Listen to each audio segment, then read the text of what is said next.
Bismillahirrahmanirrahim. Assalamualaikum warahmatullahi wabarakatuh. Alhamdulillahi rabbil alamin wa bihi nasta'in. Wassalatu wassalamu ala asyrafil anbiya'i wal mursalin wa ala alihi wa sahbihi ajma'in. Rabbi shrah li sadri wa yassir li amri wahlul 'uqdatam min lisani yafqahu qawli. Subhanaka la ilma lana illa ma 'allamtana innaka antal alimul hakim. Wa la hawla wa la quwwata illa billahil aliyyil 'azim. Wa qala Allah ta'ala fi kitabihil 'aziz a'udzu billahi minasy syaithanir rajim. Innamal mu'minuna ikhwah fa aslihu baina akhawaykum. Shadaqallahul 'azim. Amma ba'd. Muslimin, muslimat, hadirin, hadirat yang dirahmati Allah Subhanahu wa ta'ala. Alhamdulillah, bersyukur kehadirat Allah Subhanahu wa ta'ala kerana dengan limpah kurnia dan nikmat Allah Subhanahu wa ta'ala, dengan taufik dan hidayahnya, maka pada malam ini dapat kita bertemu, dapat kita hadir di dalam kuliah mingguan kita bagi membincangkan dan membicarakan berkaitan dengan fiqh muamalat dan kewangan Islam daripada kitab Al-Fiqh Al-Manhaji. Moga-moga kehadiran kita, perbincangan kita pada malam ini memberikan manfaat dan kebaikan bersama di dunia dan di akhirat insyaAllah. Muslimin, muslimat, hadirin, hadirat yang dirahmati Allah Subhanahu wa ta'ala, kita masih lagi membicarakan bab berkaitan dengan as-sulh ataupun rundingan. Dan pada minggu lepas kita ada menyebut tentang jenis-jenis kontrak rundingan. Kita dah sebut jenis yang pertama, iaitu rundingan antara negara Islam dan negara selain Islam. Yang kedua, rundingan antara pihak yang benar dan pihak yang memberontak di kalangan orang Islam, yang kita sebut sebagai al-bughah, iaitu keluar menentang pemimpin yang adil dengan cara kekerasan. Dan insyaAllah pada malam ini kita akan sambung lagi pada jenis-jenis kontrak rundingan pada muka surat 234 pada jenis yang ketiga. Qala musannifu rahimahullahu ta'ala wa nafa'na bi'ulumihi fid daraini amin ya rabbal alamin. Jenis-jenis kontrak rundingan yang ketiga, iaitu rundingan antara suami isteri ketika berlaku perselisihan. Antara jenis-jenis kontrak rundingan yang dianjurkan di dalam Islam ataupun yang disebut yang berlaku, kita kata di dalam hukum Islam ini, ialah apa? Iaitu rundingan antara suami isteri ketika mana berlaku perselisihan di antara keduanya. Ini berdasarkan firman Allah Subhanahu wa ta'ala, wa ini imra'atun khafat min ba'liha nushuzan aw i'radan fala junaha 'alayhima ay yusliha bainahuma sulha. Iaitu, dan jika seorang perempuan bimbang akan timbul dari suaminya nusyuz, yakni kebencian, atau tidak melayaninya, maka tiadalah salah bagi mereka suami isteri membuat perdamaian di antara mereka berdua. Jadi akad suluh rundingan ini bukan hanya berkaitan dengan muamalat sahaja, bukan berkaitan dengan urusan negara sahaja, bahkan dia berlaku dalam semua perkara, termasuk juga di dalam rumah tangga. Bila berlaku perselisihan faham di antara suami dan isteri, maka kedua-dua pihak tadi, sebelum dia mengambil langkah ataupun jalan, kita kata yang terakhir dengan perceraian dan sebagainya, maka dituntut bagi suami isteri tadi berbincang terlebih dahulu, mencari jalan penyelesaian. Bagaimana mereka ingin membuat rundingan ataupun perdamaian. Maknanya suami isteri tadi kadang-kadang bila berlaku salah faham suami dan isteri, maka salah satu daripada pihak tadi dia menceritakan keburukan pasangan dia. Ada yang berlakunya hari ini, dia kita kata up statusnya, dia tulis statusnya di Facebook dan sebagainya, apa yang berlaku dalam rumah tangga dia. Kadang-kadang dia berkongsi dengan kawan baik dia, beranggapan bahawa kawan baik dia tadi tak ceritakan kepada orang lain. Tetapi realitinya yang berlaku, pernah berlaku dalam negara kita tahun lepas. Dikejutkan, tak nak cerita lah siapa, tuan-tuan pun tahu kot. Antara kita kata orang yang terkenal jugalah, tak naklah sebut siapa, ustaz ke, selebriti ke apa. Dia ceritakan masalah rumah tangga dia dengan suami tadi, berkongsi dengan kawan baik dia. Jadi beranggapan kawan baik ni biasanya simpan rahsia lah. Sebab tu kita jangan tengok kawan baik tu ialah orang yang rapat semata-mata dengan kita seketika mana kita belum diuji. Sebab biasanya kita nak kenal kawan yang baik tadi, dia akan susah dan senang bersama kita. Sebelum kita diuji, dia diuji perhubungan dia dengan kita, maka jangan kita anggap dia sebagai sahabat. Sebab tu Nabi suruh pilih sahabat tadi. Al-mar'u ala dini khaliluh falyanzur ahadukum man yukhalil. Seseorang itu dia akan terikut dengan cara hidup, dengan cara beragama sahabat dia.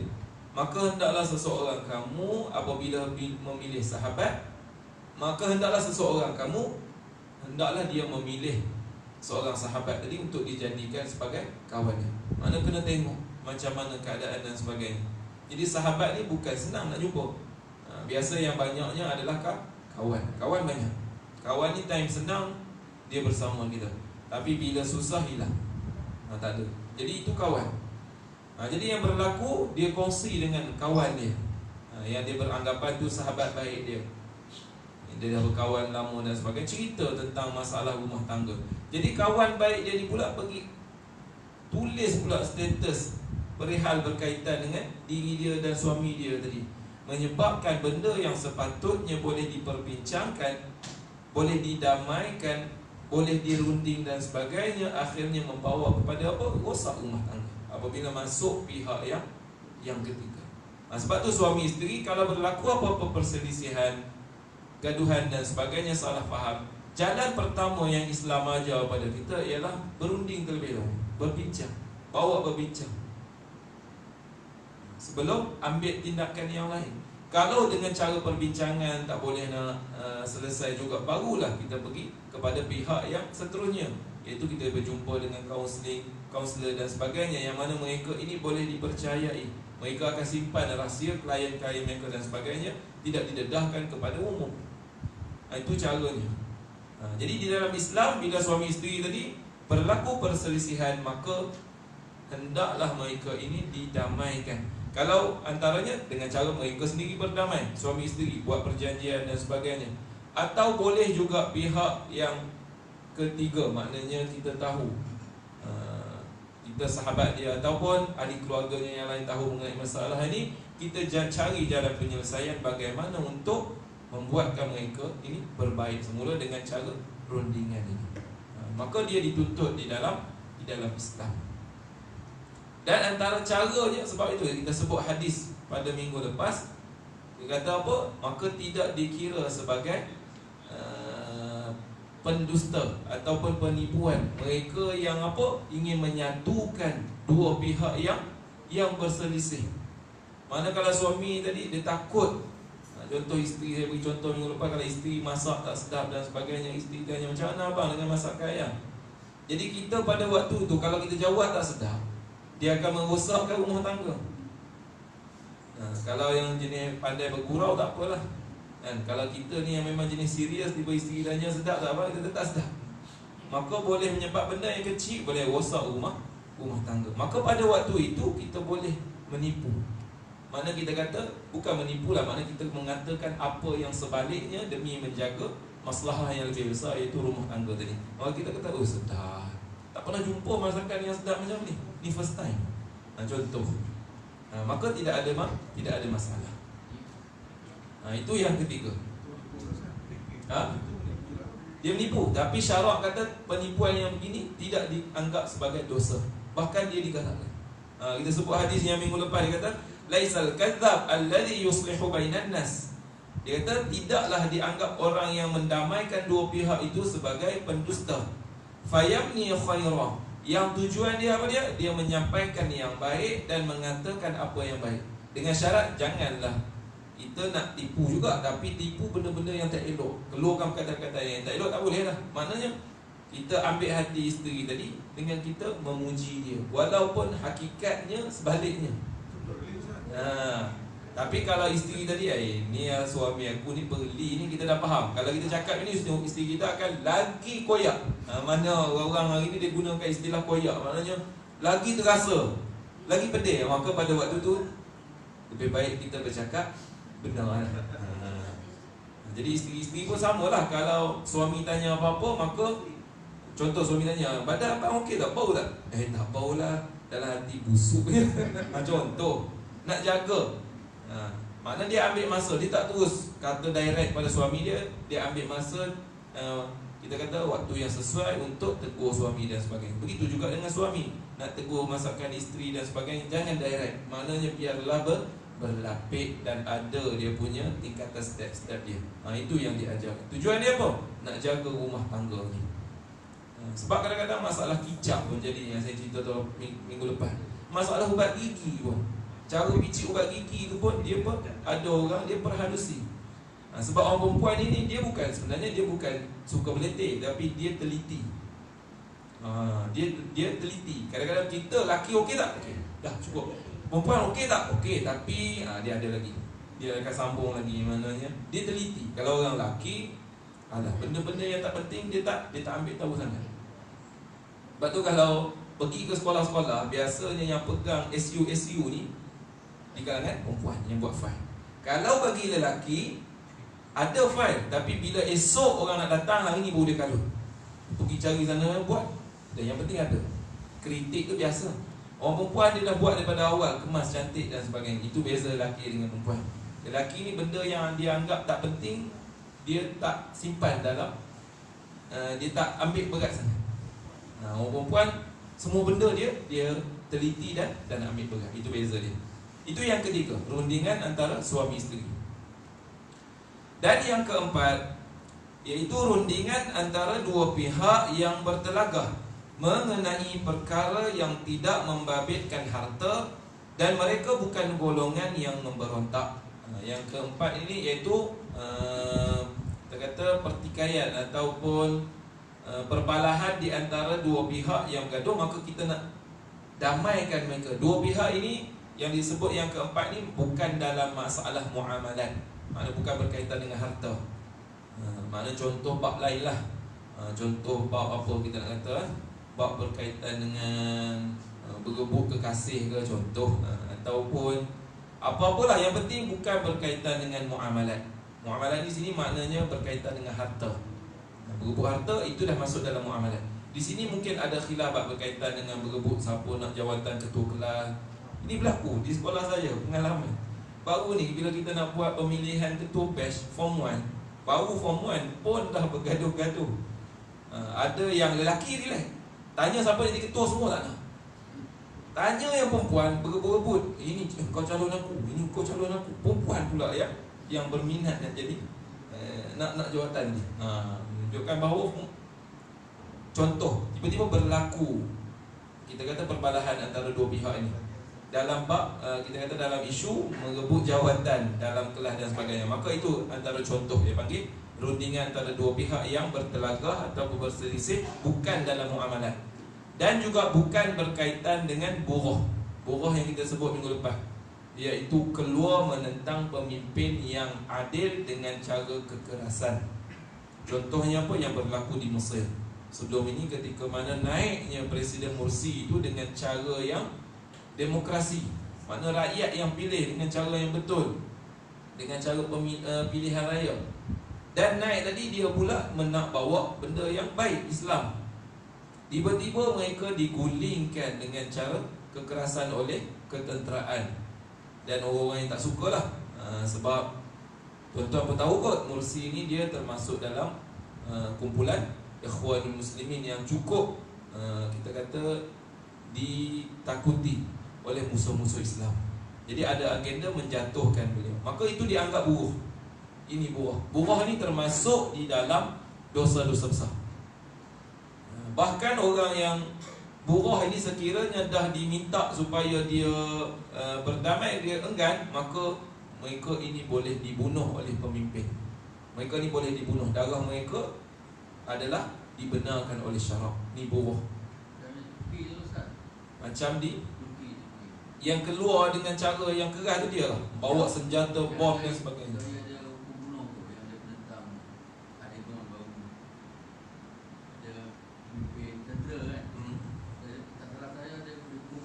Maknanya kalau dia tentera tadi, dia cuba memberontak, nak gulingkan pemimpin yang adil. Pemimpin yang adil maknanya pemimpin yang tak buat benda-benda yang maksiat, tak berterusan dalam dosa besar. Apa yang dia perintah bukan dalam perkara-perkara yang melanggar hukum hakam Allah. Maka bila kita nak gulingkan dia dengan cara kekerasan, bukan dengan cara demonstrasi. Demonstrasi yang damai itu tak dianggap buruh. Sebelum ni pernah berlaku, saya tak ingatlah berapa tahun lepas, sebelum kerajaan yang baru. Maknanya bila orang buat demonstrasi, ada di kalangan ustaz-ustaz yang menyokong kerajaan dan sebagainya, mengeluarkan kenyataan bahawa orang yang keluar berdemonstrasi itu dianggap buruh. Itu salah. Dan kenyataan itu sangat-sangat bahaya. Kerana bila dikatakan bahawa mereka ini buruh, maka darah mereka itu adalah dibenarkan oleh syarak. Sebab dia termasuk di dalam dosa besar dan hukumnya adalah bunuh sekiranya mereka enggan berdamai. Maka yang di Turki itu, wallahualam, saya tak pasti. Kalau benar dia menentang kerajaan, menentang pemimpin Erdogan yang kita tengok pada mata secara zahirnya antara pemimpin Islam yang hebat pada hari ini, maka dia dianggap buruh dan memang patut hukumnya adalah bunuh. Jadi itu yang keempat. Diriwayatkan daripada Sahal bin Sa'ad radhiyallahu anhu, anna ahla Quba iqtatalu hatta taramu bil hijarah, fa akhbara Rasulullah sallallahu alaihi wasallam bidzalik, faqala idhabu bina nuslihu bainahum. Penduduk Quba bergaduh hingga mereka saling baling membaling batu. Ini pernah berlaku ketika hayat Rasulullah, pernah berlaku benda ni. Diriwayatkan oleh Imam Bukhari bahawa penduduk Quba bila bergaduh, wallahualam gaduh atas sebab apa, tapi biasanya kalau orang Arab ini, dia bergaduh ni dia akan melibatkan kabilah. Kita kalau gaduh seorang dengan seorang tu lah, yang lain tak masuk campur. Yang lain tu tukar ambil gambar, viralkan, post dalam Facebook, tengok like banyak mana. Itu yang biasa berlaku hari ni. Tapi kalau orang Arab, mereka bila bergaduh biasanya seorang bergaduh dengan seorang je, dia akan merebak kepada dia punya asyirah, dia punya kabilah, yang akhirnya membawa daripada benda yang kecil dia jadi perang. Dan pengalaman saya ketika belajar di Jordan, benda tu berlaku. Bukan kata isu besarnya, pemilihan calon ketua pelajar, ketua kita kata mahasiswa universiti. Jadi calon yang mereka angkat tadi kalah, menang dekat calon lain. Jadi dengan sebab kalah, tak puas hati dan sebagainya, mereka memberontak, habis dibakarnya. Pondok polis yang ada dalam universiti pun kena bakar. Akhirnya darurat isytihar seminggu cuti. Pelajar Malaysia dilarang keluar daripada rumah. Tu orang Arab, dahsyat dia punya sikap asabiyah terhadap kabilah ataupun puak mereka. Dan di universiti saya juga pernah berlaku apabila mereka nak berebut kekasih. Orang Arab ni pun main juga kaki perempuan juga. Bukan kata orang Melayu je, orang Arab pun sama. Jadi bila seorang lelaki ni dituduh oleh sahabat yang lain daripada kabilah yang lain lah, mencuri kekasih dia dan sebagainya, ambil dia punya girlfriend. Jadi dia tak puas hati, berlaku pergaduhan dan sebagainya, sehingga si lelaki yang seorang ni dia keluarkan pistol. Arab ni biasanya dia orang ada lesen untuk simpan pistol, dan ada yang simpan secara haram. Dia ambil dalam kereta dia dan dia tembak. Dengar khabar, wallahualam lah, mati si lelaki tersebut, wallahualam. Dan kereta-kereta pensyarah yang ada dekat-dekat situ habis, cermin-cermin kereta habis pecah dan sebagainya. Tu orang Arab dahsyat. Jadi begitu juga yang berlaku dalam hadis tadi, berlaku pergaduhan antara dua kumpulan, maknanya penduduk-penduduk di Quba itu, sehingga membawa pada saling membaling batu. Orang Arab baling batu bukan macam kita baling batu kecil-kecil. Dia nak gurau pun batu dia besar-besar penumbuk. Kadang-kadang main bola dengan kita, dia nak bergurau. Contohlah kita main dia, kita duk mengayam dia dan sebagainya, dia marah lah. Dia ambil batu, dia acah-acah kita nak baling batu besar-besar dengan orang Melayu. Kita risaulah, sebab bukannya batu yang kecil, kalau kena kepala dan sebagainya. Itu kalau dengan orang lain. Kalau dengan orang Arab memang dibaling betul lah. Memang dibaling betul. Ini orang Arab, dia punya sikap kasar. Jadi bila macam tu, lalu Rasulullah SAW diberitahu mengenai perkara itu, dan baginda bersabda, mari kita pergi damaikan mereka. Jadi bila berlaku pergaduhan penduduk-penduduk yang ada di Quba itu, sehingga membawa kepada saling baling batu dan sebagainya, boleh menyebabkan kecederaan, maka perkara itu dibawa kepada Rasulullah. Rasulullah dengar je berita itu, Rasulullah kata, jom kita pergi damaikan balik, menunjukkan adanya akad rundingan di situ, mendamaikan dua kumpulan yang bertelikah ataupun berbalah, bukan berkaitan dengan soal harta. Itu yang keempat. Dan yang kelima, jenis-jenis rundingan ialah apa? Rundingan dalam aspek muamalat yang membabitkan harta. Jadi yang kelima ini adalah rundingan dalam bab berkaitan dengan apa-apa yang membabitkan harta. Inilah yang dimaksudkan oleh para fuqaha dalam tajuk ini. Jadi yang bab rundingan kita sebut pada 2 minggu lepas, bab suluh ini, yang kita nak bincang sebenarnya jenis yang kelima ini. Ini yang dimaksudkan oleh para ulama dalam bab suluh ini. Bila sebut dalam fiqh muamalat, sebut tajuk as-suluh, dia merujuk kepada jenis yang kelima. Yang lain tu hanya disebutkan sebagai pengetahuan saja untuk kita tahu. Bila nak sebut bab berkaitan negara dengan negara, nak tengok bab rundingan, jangan buka fiqh muamalat, buka dalam fiqhul jihad. Fiqh berkaitan dengan jihad dan juga ahkamud daulah, hukum hakam berkaitan dengan kenegaraan, baru ada. Antara fiqhul jihad, tulisan Dr. Yusuf Al-Qaradawi, itu yang kami belajar di Jordan. Memang tebal lah. Belajar bab berkaitan hukum hakam, kenegaraan, bagaimana hukum dari segi kafir, zimmi, harbi dan sebagainya. Itu ada. Jadi yang dalam muamalat ialah jenis kelima ini yang dimaksudkan oleh Tuan Pengarang dan juga oleh para ulama, iaitu rundingan berkaitan dengan harta. Mereka menamakannya sebagai sulh atau rundingan. Jenis-jenis rundingan yang lain akan dibincangkan dalam tajuknya yang tersendiri. Jadi yang kita nak bincang yang kelima saja. 1 hingga 4 itu dia ada dalam pembahasan bab dia tersendiri.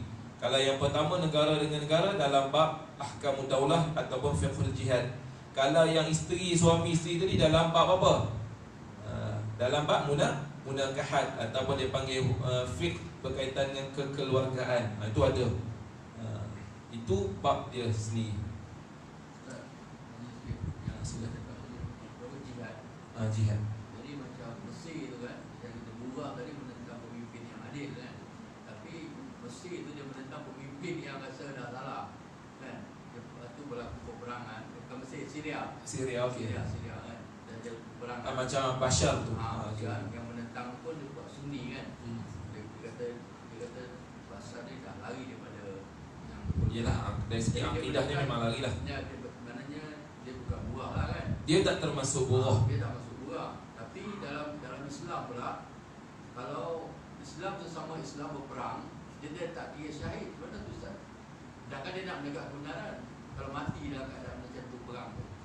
Okey, ini pernah berlaku bukan kata zaman kita saja. Daripada zaman selepas kewafatan Rasulullah SAW tak lama, memang berlaku perang saudara antara kumpulan Aisyah dengan kumpulan Sayyidina Ali. Disebabkan ada beberapa perkara khilaf yang terjadi. Di samping itu dicucuk pula oleh puak-puak munafik, menyebabkan berlaku peperangan saudara. Kita tengok bagaimana peristiwa Muawiyah dan juga Sayyidina Ali. Maknanya dalam Islam, kematian mereka itu dengan sebab khilaf yang bukan kehendak mereka. Mungkin dengan sebab ada kita kata pihak ketiga yang menjadi kita kata talam dua muka, bawa berita tak betul cerita pada ini, bagi pada puak ini cerita pula bagaimana akhirnya tercetusnya peperangan. Maka kematian jadi adakah dinamakan syahid? Tidak. Cuma kematian itu sekiranya bukan atas dasar kebatilan, maka dia tak termasuk di dalam benda yang dosa. Maknanya yang kita kata apa para sahabat berperang dengan sahabat sendiri, maka kita jangan bincang benda tu.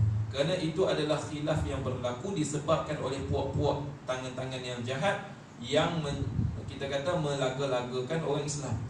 Adapun yang berlaku di Syria, contoh kita kata pimpinan dia, presiden dia adalah Bashar Assad. Bashar Assad ni adalah daripada kalangan Syiah. Dan Syiah hari ni susah kita nak jumpa Syiah yang Zaidiyah. Zaidiyah ni hanya ada di Yaman. Syiah Zaidiyah. Syiah Zaidiyah ini yang paling hampir dengan ahli sunnah, dan fiqh mereka hampir dengan fiqh madhab Asy-Syafi'i. Jadi Zaidiyah ini yang tak disesatkan oleh para ulama. Sebab Zaidiyah ini dia tak terlalu ekstrim di dalam mencemooh para sahabat. Bahkan mereka mengiktiraf para sahabat yang 4 khalifah dari sahabat-sahabat yang lain. Adapun yang berada di Syria dan negara-negara lain, kebanyakan adalah Syiah Imamiyah dan sebagainya, yang memang terkenal dengan kita kata sikap mereka yang melampau sehingga membawa kepada mencela para sahabat, menghalalkan mut'ah dan sebagainya. Maka ada pandangan yang dikeluarkan oleh ulama kontemporari supaya menggulingkan Bashar Assad ini. Yang boleh terjadinya kita kata thawrah atau peperangan yang berlaku di Syria itu kerana keluarnya 2 ijtihad. Satu ijtihad daripada Allahyarham Al-Syahid Dr. Said Ramadan Al-Buti. Kalau tuan-tuan pernah dengar nama dia, pengarang kitab Fiqh Sirah. Dia merupakan ulama besar di Syria. Dia keluarkan pandangan dia supaya jangan memberontak. Kerana apa? Kerana takut kesan daripada pemberontakan itu bukan mendatangkan kebaikan dan maslahah pada umat Islam. Bahkan realitinya memang betul apa yang dikeluarkan. Tengok hari ini apa yang terjadi pada Syria. Tidak ada kesudahan, bahkan menyebabkan ramai orang Islam yang terbunuh. Sama ada dari Syiahnya ataupun Sunni. Sunni lah paling ramai. Sebab penduduk Syria ini 90%-nya adalah Sunni. Itu yang berlaku. Dan keluar satu lagi ijtihad daripada ulama yang lain yang bukan daripada penduduk Syria itu sendiri, mengeluarkan pendapat supaya digulingkan Bashar Assad. Jadi rakyat Syria ni dia pergi ambil ijtihad yang dikeluarkan oleh ulama yang lain itu dengan mengetepikan pandangan ulama setempat mereka. Akhirnya ini yang berlaku pada hari ini. Maka kematian mereka itu adakah dikira syahid? Sekiranya mereka mempertahankan harta, contoh yang nak guling itu kejap dia. Yang berlaku hari ini mereka terus ditindas dan ditindas. Maka kematian mereka itu sekiranya demi untuk kita kata mempertahankan agama dan negara, maka dianggap syahid. Tapi sekiranya hanya berkepentingan untuk kita kata bukan berkaitan dengan agama, ada orang dia berjuang untuk bangsa semata-mata, contoh mati, maka tak dianggap sebagai syahid. Tengok kepada keadaan. Kita nak hukum secara umum pun tak boleh, tak syahid pun tak boleh, nak kata syahid ke semuanya pun tak boleh. Tengok kepada keadaan. Cuma yang sedihnya itulah yang berlaku apabila fatwa ataupun ijtihad ulama setempat diabaikan. Kita ambil pandangan orang luar. Jadi kita di Malaysia contoh, bukan nak minta berlaku benda tu lah, contoh dalam isu yang lain dan sebagainya. Ulama setempat kita keluarkan pandangan macam ni. Tapi kita pergi ambil pandangan ulama daripada Saudi, ulama daripada Jordan, Mesir dan sebagainya. Sesuai tak dengan keadaan kita? Tak sesuai. Utamakan fatwa dan ijtihad ulama setempat, kerana mereka lebih mengetahui uruf dan adat setempat. Itu kaedah dia dalam kita nak beramal dengan sesuatu fatwa. Bila berlaku kontradik, pertentangan antara fatwa ulama setempat dengan ulama luar, Allah a'lam. Itu 5 jenis rundingan yang ada di dalam Islam. Seterusnya rundingan dalam muamalat. Tajuk yang kita akan fokuskanlah, rundingan dalam muamalat. Mungkin berlaku antara 2 pihak yang saling mendakwa, ataupun antara pihak pendakwa dan pihak yang tidak berkenaan. Jadi rundingan dalam muamalat dia kata iaitu berlaku antara 2 pihak yang saling mendakwa. Yang sebelum ni kita dah sebut dalam bab apa sebelum ni? Bab hibah. Lepas itu kita tak ingat bab apa. Sebelum bab hibah itu kita bincang tentang bab kontrak sewa tu. Bab berkaitan dengan al-ijarah, kontrak sewa. Maka kita pernah sebut sebelum ini contoh-contoh yang diberi apabila ada seorang contoh pekerja dengan orang majikan dia. Majikan dia tawarkan gaji banyak sekian-sekian. Tiba-tiba pekerja dia mendakwa gaji sekian-sekian. Maknanya itulah berlaku kita kata perselisihan di dalam muamalat. Itu yang dimaksudkan berlaku antara dua pihak yang saling mendakwa. Ni dakwa kata majikan dia janjikan gaji sebulan 3,000. Majikan kata tak pernah pun aku janjikan 3,000, aku janjikan 1,000 saja. Maknanya saling mendakwa. Ini dengan pegangan dia, ini dengan dakwaan dia. Maknanya saling mendakwa. Itu yang dinamakan dakwaan di dalam muamalat. Ataupun antara pihak pendakwa dan pihak yang tidak berkenaan. Ataupun kadang-kadang dia berlaku di antara pihak yang mendakwa dan satu pihak lagi tak ada kaitan langsung pun dengan dakwaan tersebut. Mungkin dia seorang saja yang mendakwa. Orang yang sebelah pihak lagi tidak ada apa-apa. Dia yang keluarkan dakwaan. Contoh, tuduh dan sebagainya. Okey. Kedua-dua kes ini membabitkan hukum yang berasingan. Jadi kedua-dua keadaan ini dia ada hukum tersendiri yang akan dibahaskan nanti. Rundingan antara pendakwa dan yang didakwa. Rundingan antara pendakwa dan yang didakwa. Rundingan mungkin berlaku antara pendakwa dengan yang didakwa dalam keadaan orang yang didakwa mengakui kebenaran dakwaan tersebut. Rundingan ini dinamakan rundingan berserta pengakuan. Contoh, ada seorang dia mendakwa bahawa si fulan ini ada berhutang dengan saya sebanyak RM1,000. Lalu orang yang didakwa tadi dia kata, ya betul, memang saya ada berhutang dengan awak sebanyak RM1,000. Maknanya dia tak sangkal dakwaan tersebut. Maka dakwaan ini, jenis ini dinamakan apa? Dinamakan sebagai rundingan berserta pengakuan. Rundingan berserta pengakuan. Maknanya dia mengakui yang betul dakwaan tersebut. Dia tak sangkal. Itu jenis yang pertama. Rundingan antara pendakwa dengan yang didakwa juga berlaku dalam keadaan orang yang didakwa menafikan dakwaan tersebut. Yang pertama tadi, orang tu dakwa dia mengakui dakwaan.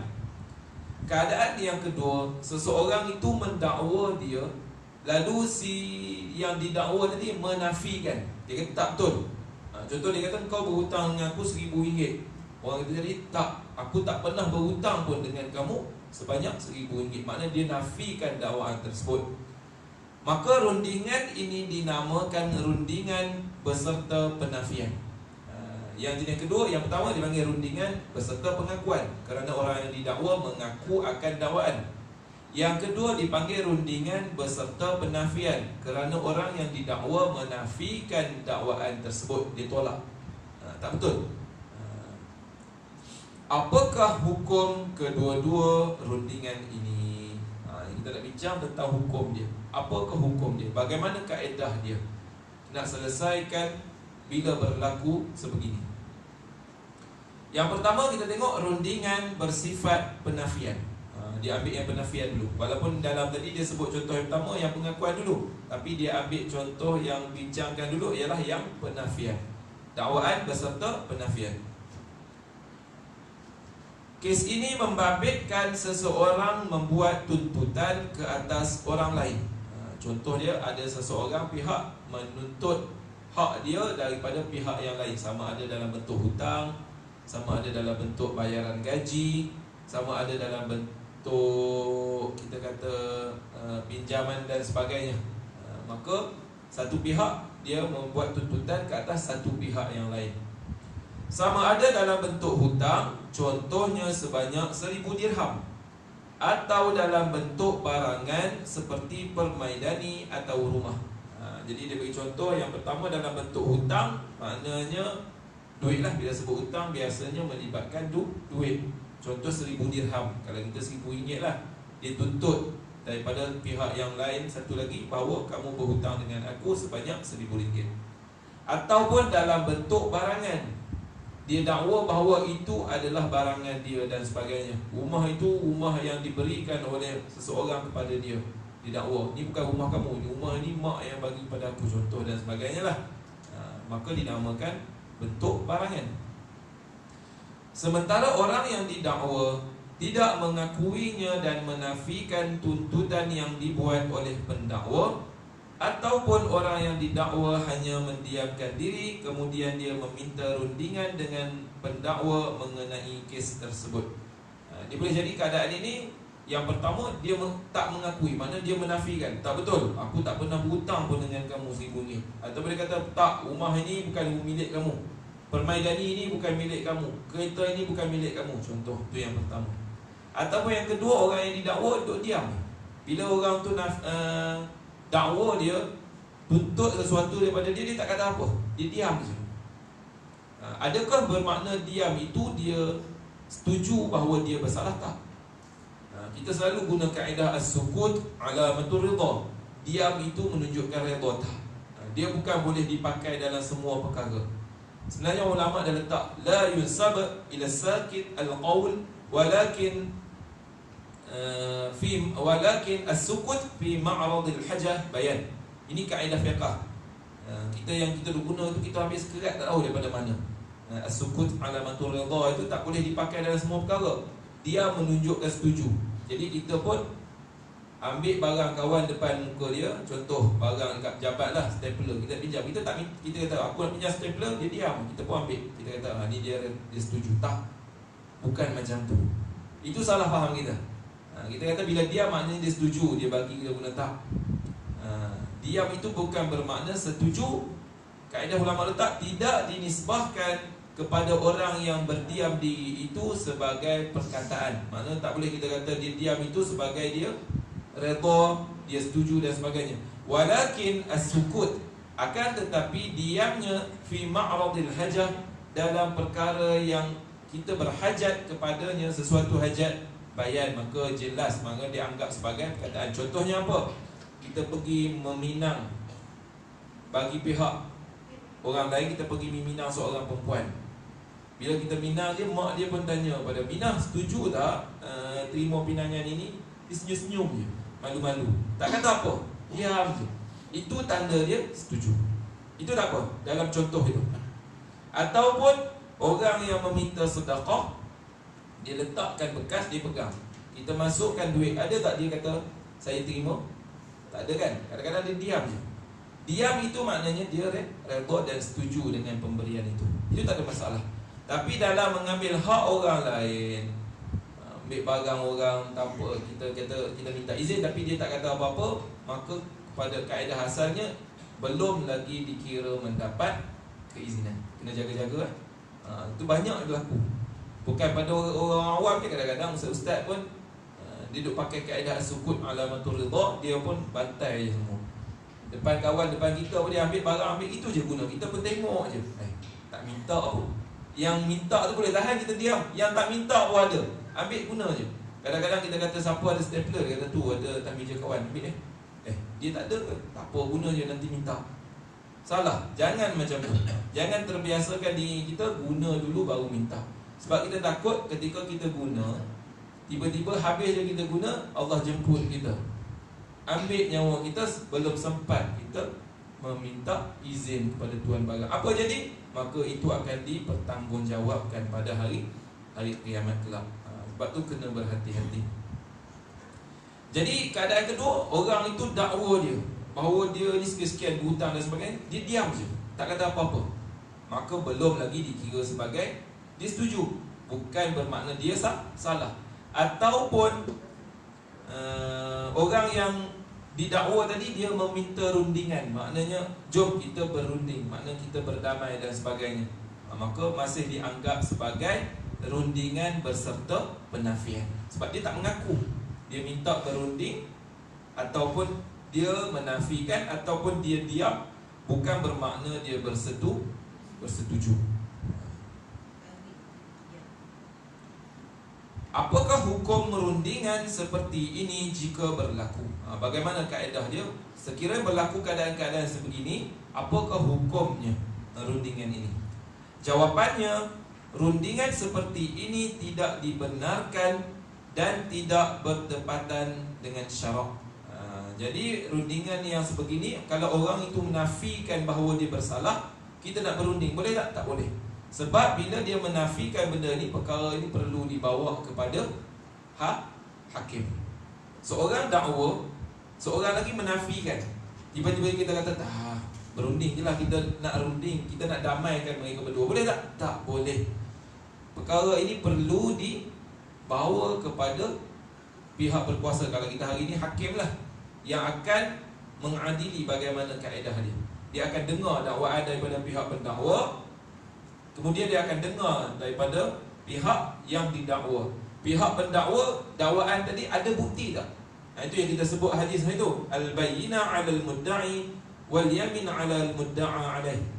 Sumpah, bukti bagi mereka yang mendakwa, dan orang yang nak mengingkari atau menafikan dakwaan mesti bersumpah. Itu kaedah dia yang disebutkan di dalam hadis. Maka kita pihak ketiga tak boleh tiba-tiba mereka ni saling dakwa-mendakwa. Ini dakwa pihak ni, ini menolak, menafikan. Tiba-tiba kita nak islahkan, kita nak damaikan mereka, boleh tak? Maka dakwaan yang sebegini tidak dibenarkan dan tak bertepatan dengan syarak.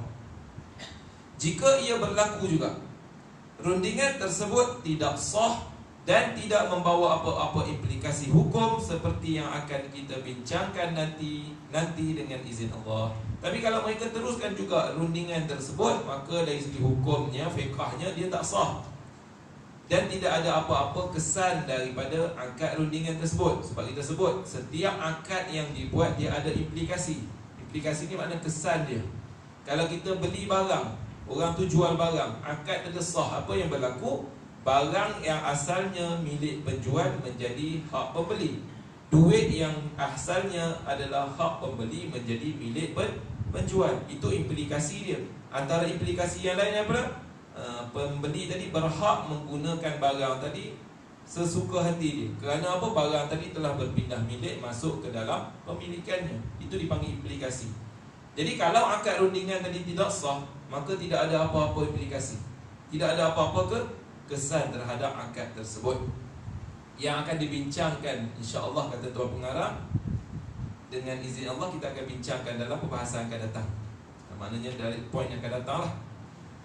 Alasan bagi ketidaksahihan, dah masuk insya-Allah belum? Alasan bagi ketidaksahihan rundingan seperti ini ialah rundingan ini sebenarnya bagi menghalalkan yang haram dan mengharamkan yang halal. Sebab apa dia kata rundingan dalam dakwaan yang ada pendakwa, ada yang didakwa, yang menafikan dakwaan itu tak sah? Kerana bila kita nak damaikan mereka, benda yang mereka ada hak pada perkara tersebut, kita saja nak kata tak apalah, kita tak payahlah benda-benda ni gaduh, kita settle je lah. Maknanya halal je halal. Boleh tak? Tak boleh begitu. Kerana kita buat suatu rundingan untuk menghalalkan benda yang haram ataupun mengharamkan yang halal.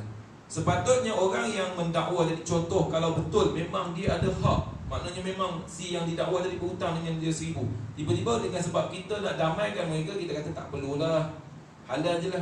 Dia dah kehilangan hak dia yang sepatutnya. Benda yang sepatutnya dia boleh guna duit dari RM1,000 tu hak dia, kita dah melarang, menyekat hak dia. Itu dipanggil mengharamkan yang halal ataupun menghalalkan yang haram. Yang kita dah sebut dalam hadis di awal-awal bab berkaitan pensyariatan suluh, Nabi sebut as-sulh bainal muslimin jaiz. Rundingan di antara orang Islam itu dibenarkan selagi mana rundingan tadi tidak menghalalkan yang haram ataupun mengharamkan yang halal. Itu syarat dia. Sebab itu dia kata tidak sah rundingan yang sebegini. Ini tidak dibenarkan berdasarkan hadis yang disebutkan sebelum ini. Dalam hadis tersebut Rasulullah SAW bersabda. Jadi Tuan Pengarang dia ulang balik lagi sekali hadis ini, walaupun dah disebut sebelum ini. Dia ulang, dia kata as-sulh jaiz bainal muslimin illa sulhan harrama halalan aw ahalla haraman. Rundingan dibenarkan antara sesama umat Islam kecuali jika rundingan itu untuk menghalalkan yang haram dan mengharamkan yang halal. Itu hujah yang mengatakan bahawa rundingan dalam keadaan yang pertama ini tidak dibenarkan dan tidak sah. Sepatutnya benda ni tak boleh kita runding dan kita bawa kepada hakim yang mengadili mereka. Bagaimana nak memutuskan hukum, sama ada yang berhaknya orang pendakwa itu berhak ataupun orang yang didakwa tadi berhak. Yang mana betul itu perlu diputuskan oleh hakim. Bukan kita pandai-pandai pergi damaikan mereka sehingga hak yang sepatutnya milik mereka dinafikan dengan sebab orang yang menjadi pihak ketiga tadi. Sebab tu dia kata tak boleh. Keterangannya adalah seperti berikut.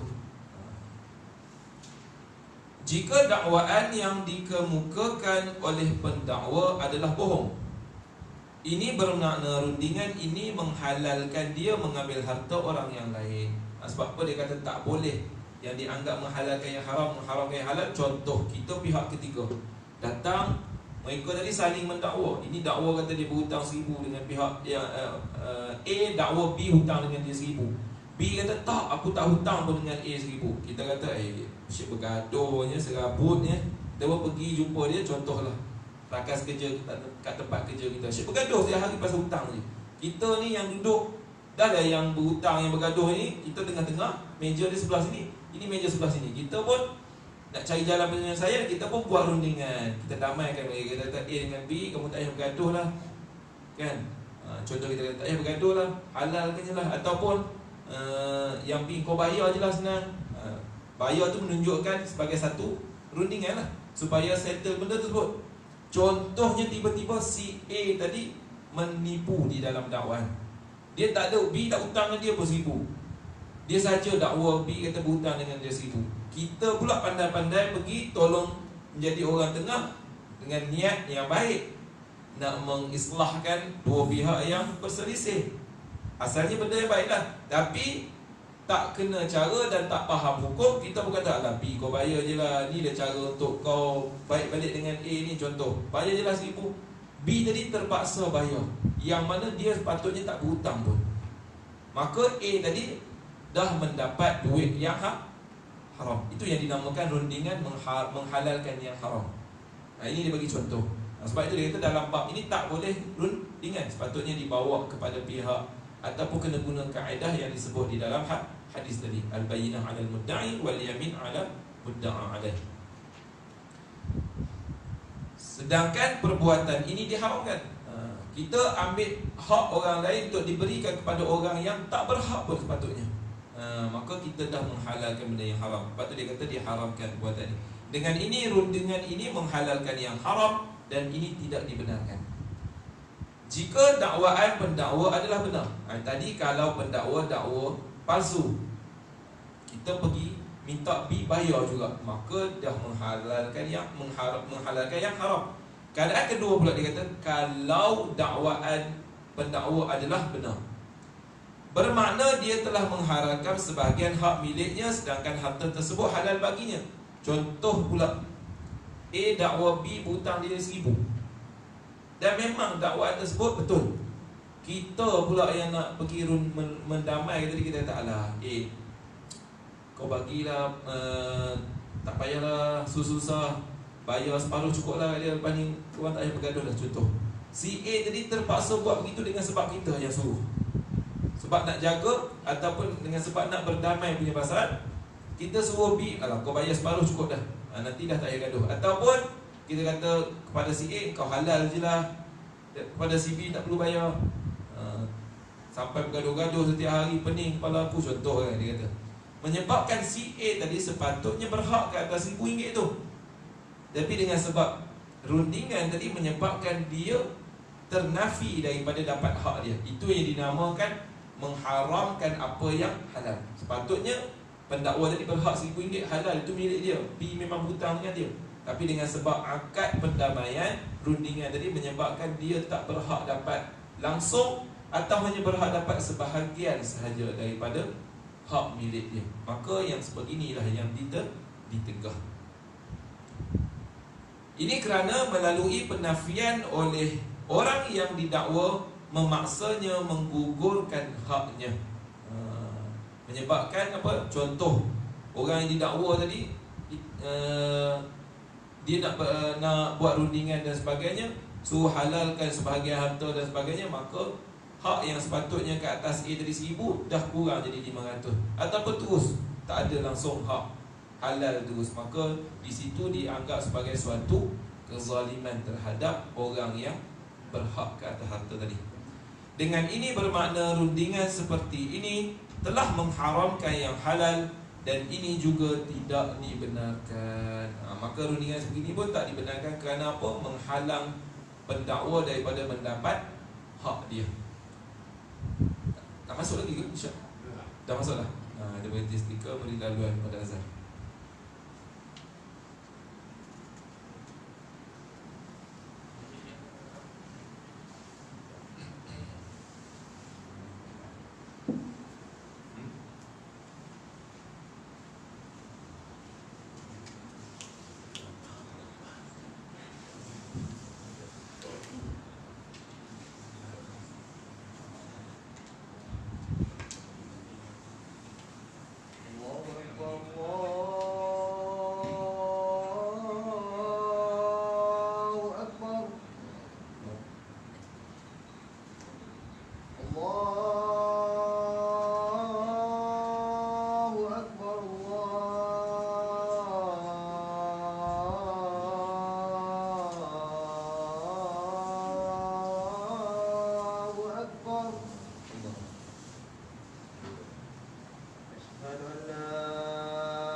Bismillahirrahmanirrahim.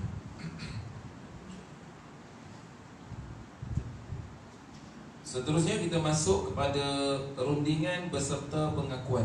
Kita sambung sikit lagi. kes ini membabitkan seseorang menuntut sesuatu hak daripada orang lain dalam bentuk hutang atau barangan. Yang tadi rundingan beserta penafian, maka tidak ada rundingan dalam jenis yang pertama ni.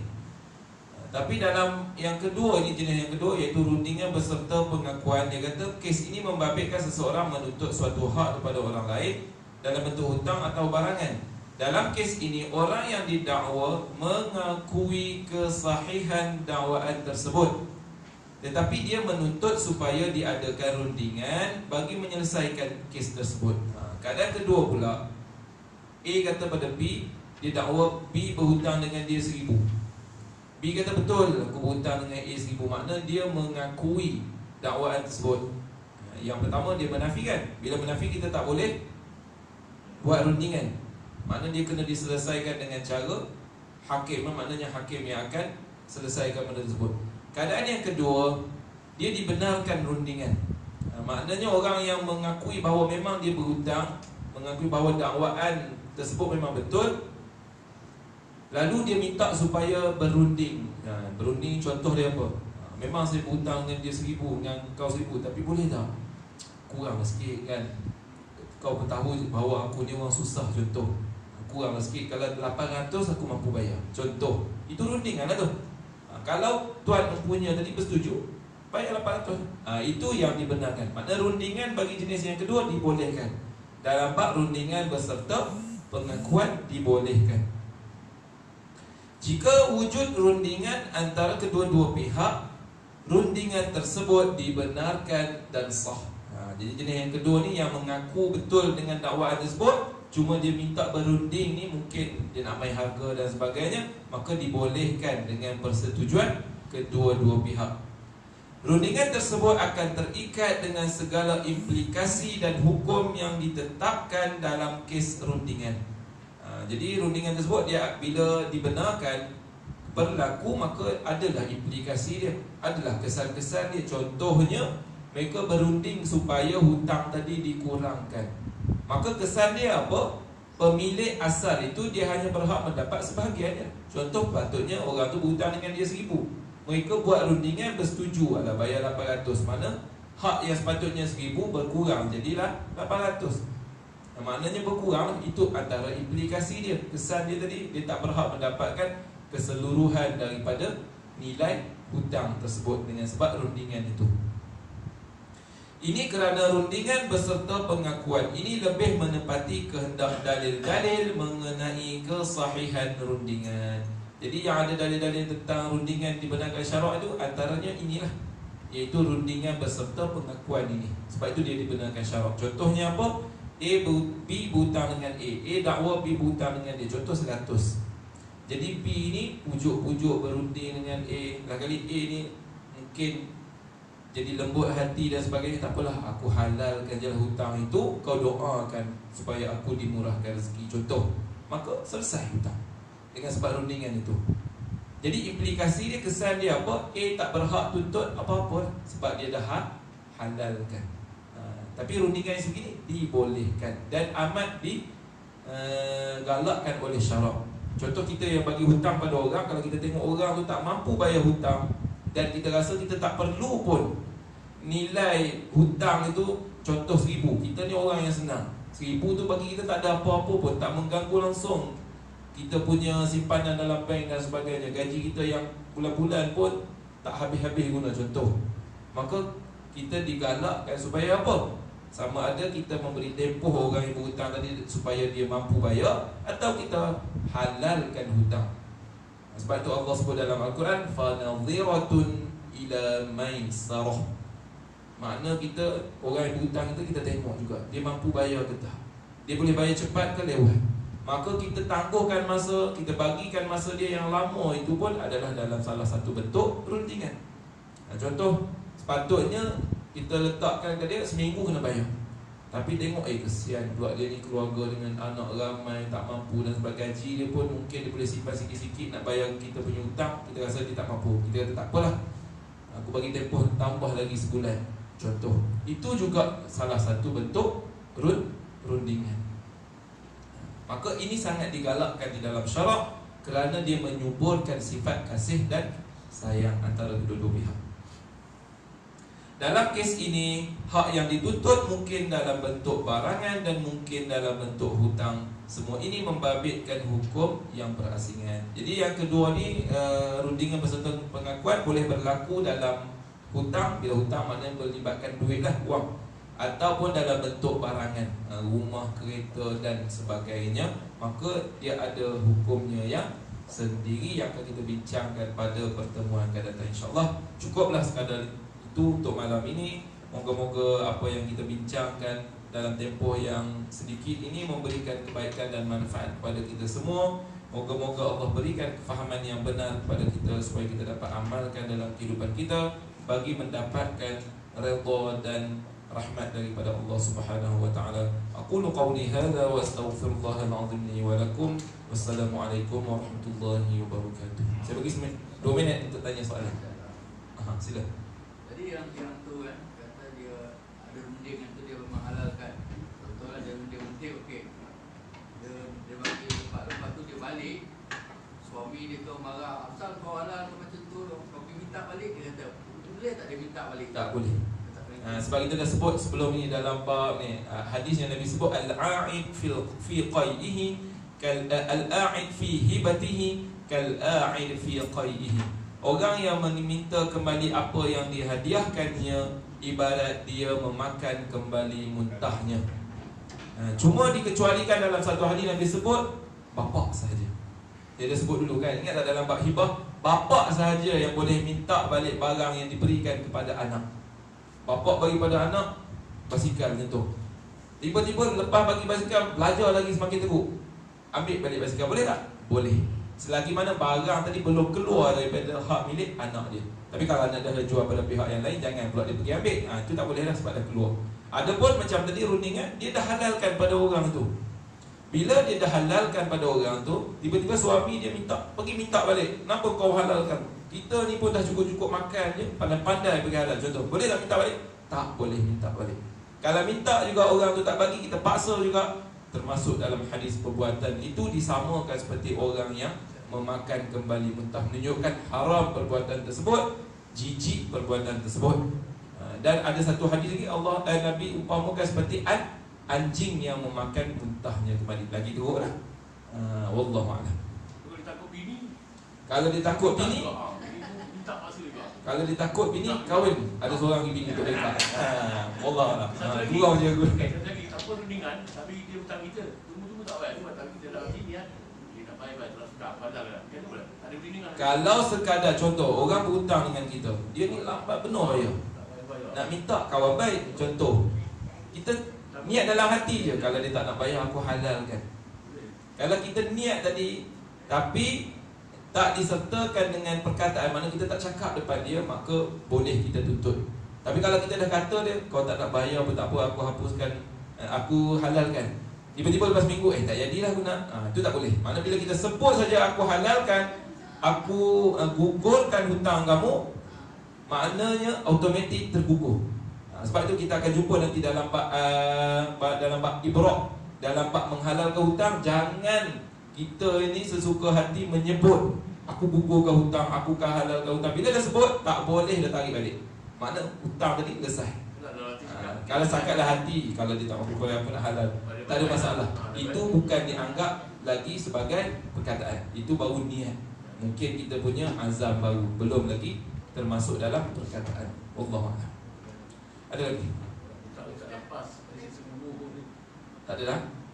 Cukuplah untuk malam. Bismillahirrahmanirrahim. Alhamdulillahirabbil alamin wassalatu wassalamu ala asyrafil anbiya'i wal mursalin wa ala alihi wa sahbihi ajma'in. Allahumma faqihna fid din wa 'allimna at-ta'wil wa hdina siratal mustaqim. Allahumma 'allimna ma yanfa'una wanfa'na ma 'allamtana wa zidna 'ilman nafi'a. Sallallahu ala sayyidina Muhammad wa ala alihi wa sahbihi ajma'in. Walhamdulillahirabbil alamin.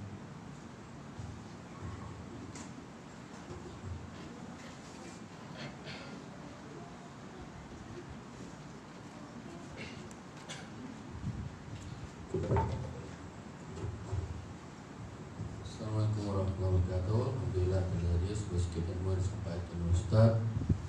Jadi mudah-mudahan kita dapat ilmu, kita amalkan dan kita sampaikan kepada lain insyaAllah. Jadi untuk kuliah kita seperti biasa besok minggu kedua minggu kedua bersama Ustaz Hakimi.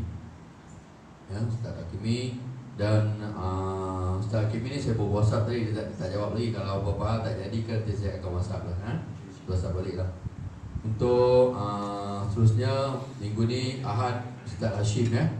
Minggu ketiga Ahad minggu ketiga Ustaz Hashim. Minggu ni Ahad Ustaz Hashim hari Ahad lepas maghrib. Dan untuk lain saya tak ada apa-apa. Saya sudah ada hidayah. Assalamualaikum warahmatullahi wabarakatuh.